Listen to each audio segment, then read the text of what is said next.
வங்கக்கடலில் காற்றழுத்த தாழ்வு மண்டலம் வலுப்பெற்ற நிலையில் சென்னை, கடலூர், தூத்துக்குடி உள்ளிட்ட 9 துறைமுகங்களில் 1ஆம் எண் புயல் எச்சரிக்கை கூண்டு ஏற்றம். வட தமிழக கடலோர பகுதிகளில் மணிக்கு 55 கிலோமீட்டர் வேகத்தில் சூறைக்காற்று வீசும் என்பதால் மீனவர்களுக்கு கடலுக்கு செல்ல வேண்டாம் என எச்சரிக்கை.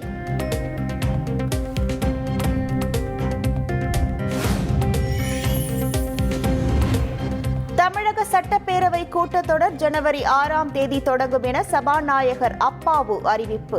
ஆண்டின் முதல் கூட்டத்தொடர் என்பதால் ஆளுநர் RN ரவி உரையாற்றுகிறார்.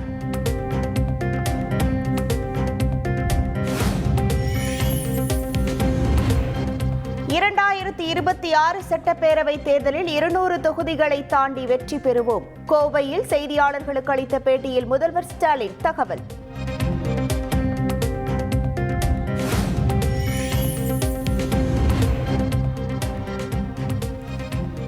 ஈரோடு கிழக்கு தொகுதி மீண்டும் காங்கிரசுக்கு ஒதுக்கப்படுமா என்ற கேள்விக்கு முதல்வர் பதில்.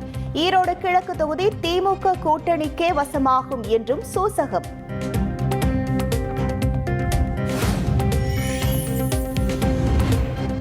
துணைவேந்தர் நியமன விவகாரம் தொடர்பாக தமிழக அரசு மீது ஆளுநர் RN ரவி குற்றச்சாட்டு. தேடுதல் குழுவிலிருந்து வேண்டுமென்றே பல்கலைக்கழக மானியக் குழு உறுப்பினர் தவிர்க்கப்பட்டிருப்பதாக புகார்.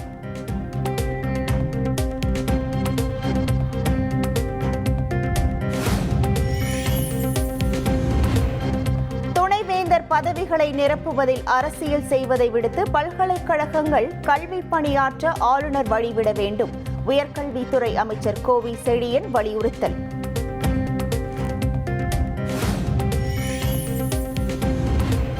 நெல்லை மாவட்டம் சேரன் மகாதேவி சட்டக்கல்லூரி மாணவர் கத்தியால் குத்தி கொலை. கத்தியால் குத்தப்பட்ட மாணவர் மணிகண்டன் மருத்துவமனையில் சிகிச்சை பலனின்றி உயிரிழப்பு.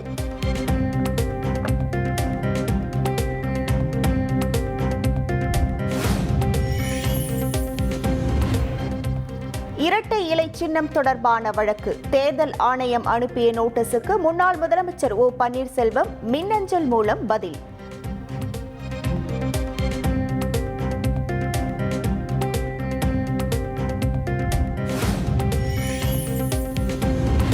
கோவையில் தமிழக அரசை கண்டித்து கருப்பு தின பேரணி.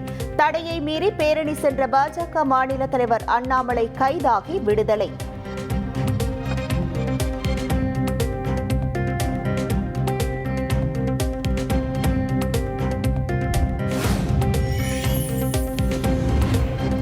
பாஜகவில் எழுச்சி வந்துவிட்டதாகவும் தொண்டர்களை அடக்கி வைத்திருப்பதாகவும் பாஜக மாநில தலைவர் அண்ணாமலை பேச்சு. பாஜக தொண்டர் ஆயுதம் எடுக்கக்கூடாது என்றே சொல்லி வைத்துள்ளதாகவும் ஆவேசம்.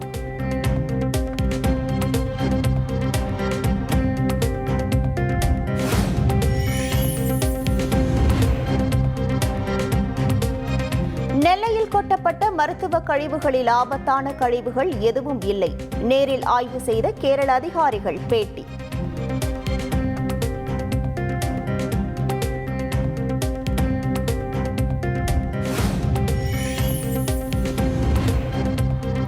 கழிவுகள் அபாயகரமானது இல்லை என்றால் இவ்வளவு தூரம் கொண்டு வந்து கொட்டுவது ஏன்?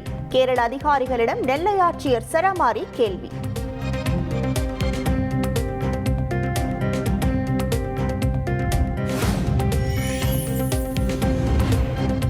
ஒரே நாடு ஒரே தேர்தல் மசோதா தொடர்பாக 39 பேர் கொண்ட நாடாளுமன்ற கூட்டுக்குழு அமைப்பு. நாடாளுமன்ற கூட்டுக்குழுவின் தலைவராக பாஜக MP PP சௌத்ரி நியமனம்.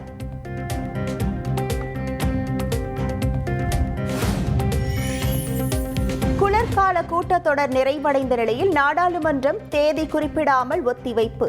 மக்களவையில் 4 மசோதாக்களும் மாநிலங்களவையில் 3 மசோதாக்களும் நிறைவேறின.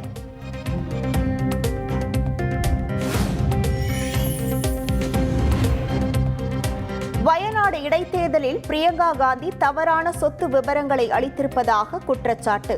பாஜக வேட்பாளர் நவ்யா ஹரிதாஸ் கேரளா உயர்நீதிமன்றத்தில் வழக்கு.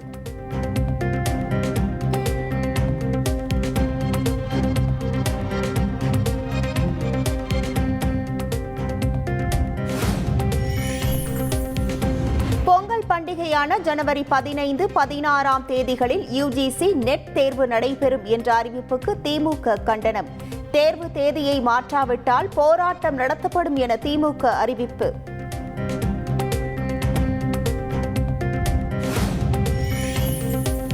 மதுரை விமான நிலையத்திலிருந்து முதன்முறையாக சென்னைக்கு இரவு நேர விமான சேவை தொடங்கியது. பயணிகளிடையே வரவேற்பு.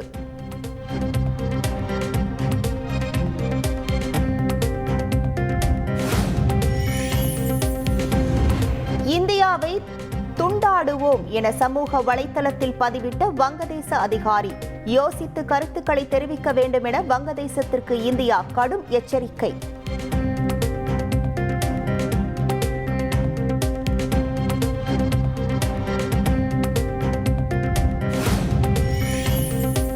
குரோஷியாவில் பள்ளிக்குள் புகுந்து ஆசிரியர் மாணவர்களை சரமாரியாக கத்தியால் குத்திய மர்ம நபரால் அதிர்ச்சி.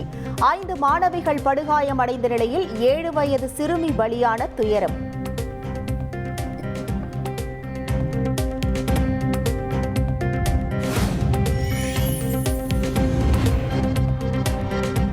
சீனாவில் பாரம்பரிய உடையணிந்து பனிசறுக்கு விளையாடிய வீரர்கள். கண்கொள்ளா காட்சியை கண்டு ரசித்த பார்வையாளர்கள்.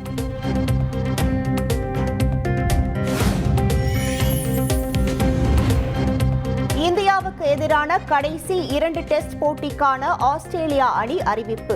தொடக்க வீரர் நாதன் மெக்ஸ்வீனி நீக்கப்பட்டு 19 வயது இளம் வீரர் சாம் கோன்ஸ்டாஸ் சேர்ப்பு.